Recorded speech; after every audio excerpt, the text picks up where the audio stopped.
Hello, everyone. Welcome to Developing Palates. I am Aaron Loomis, coming to you from the Ventura Cigar Company studios, and with me, as always, is June Liu. How you doing, June? Doing good. So today we are talking about the Drew Estate FSG Toro. The cigar is 6-inch by 52 ring gauge, comes out of the La Gran Fabrica Drew Estate factory in Nicaragua. The wrapper is Brazilian Matafina. Binder is Honduran Habano, and the filler is from Nicaragua and the well-known Florida Corojo. Blended by Willie Herrera and Jeff Borshowitz. The price point is $13. And this cigar got its wide release in July of 2017. So with that out of the way, June, what was your smoking experience like? Um, in terms of the flavor profile, medium body, medium strength delivery of light pepper, hay, dry nuts, aged cedar.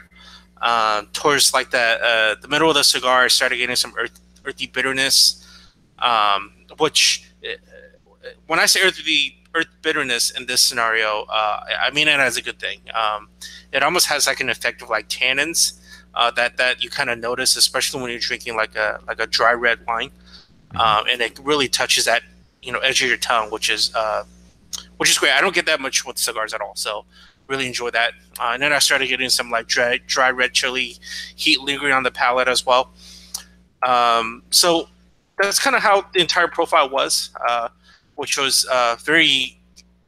It took me by surprise, and I'll get to that when we wrap up this cigar. But in terms of construction, I rated it to be absolutely perfect. Perfect burn, tight ashes, cool, slow burn, insane amount of smoke production. I mean, this thing is like, yep, it came out of Drew Estate. And then on the draw, perfect balance between airflow resistance, no complaints, top notch.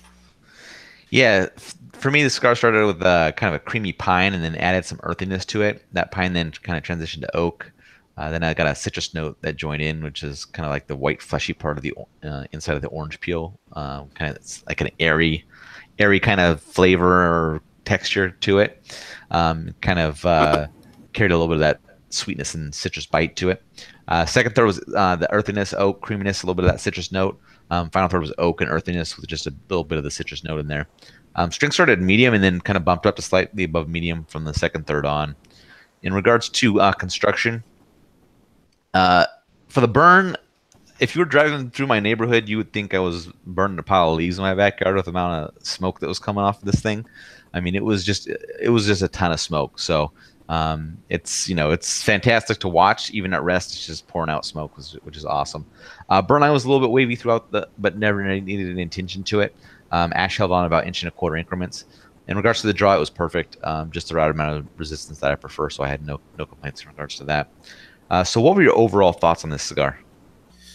Um, this cigar really surprised me. I mean, so within the actual like what I thought about the review cigars that I spoke. So within that, I found it to be on the less bolder side of what Drew Estate comes out with, Hmm. especially when you stack it against their T52 Liga 9 kind of a style that's on the heavier side, right?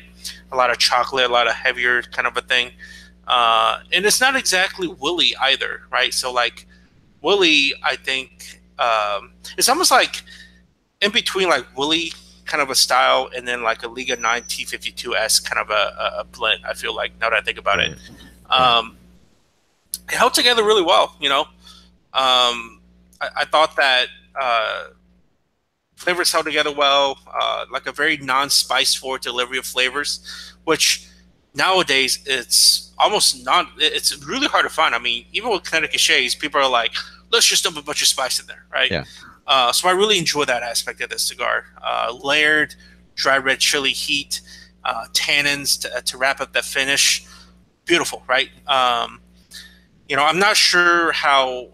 I'm actually really interested in tasting just the pure Florida grown, the Corojo that's in here, Right. and just to see what that exact leaf tastes like, so I could better like understand my palate within the entire cigar that I smoked.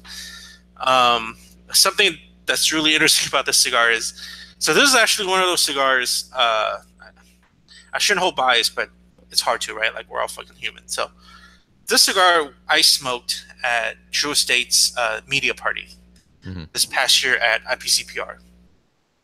I didn't like it. It wasn't ready. It was metallic. It was young. It was just it was not good.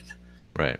And then I thought to myself, man, if the actual production that of the cigar that actually comes out to us like this, and for us to review, like I'm absolutely gonna shit all over this cigar. Right. But pleasantly surprised that it was the very exact opposite. I mean, I really enjoyed the cigar. Yep. I think, like you said, I think this is going to be a really polarizing cigar. Either people are going to really like it or they're not going to like it. It's not going to be kind of in the middle. We're like, yeah, it's just okay. I think you got to be on either side of the fence on there. Flavor profile, really interesting. I mean, wood notes, heavy earthiness, sometimes just straight down dirt, and it was good. I dug it in this profile.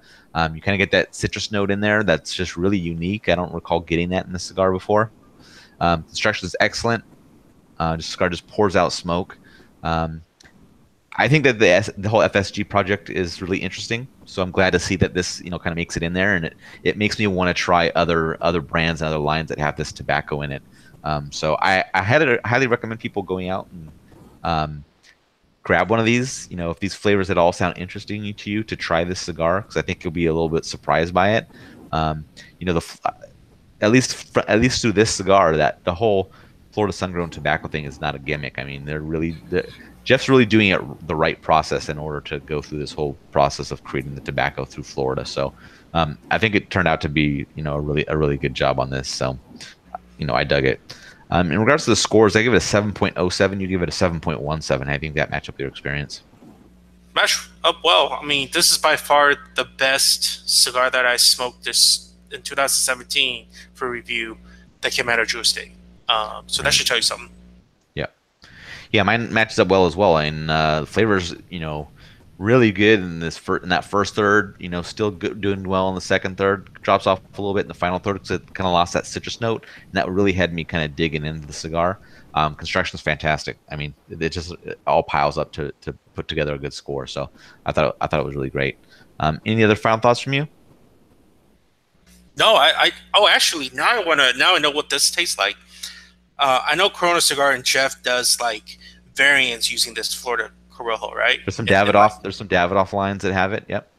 Yeah, so I definitely want to check those out. Yep. And I think he's got a shop. I think he's got like a store brand, Corona Cigar brand that has some of the FSG tobacco in it as well. So there's definitely a few other things out there that has it. So it's worthwhile to probably check those out.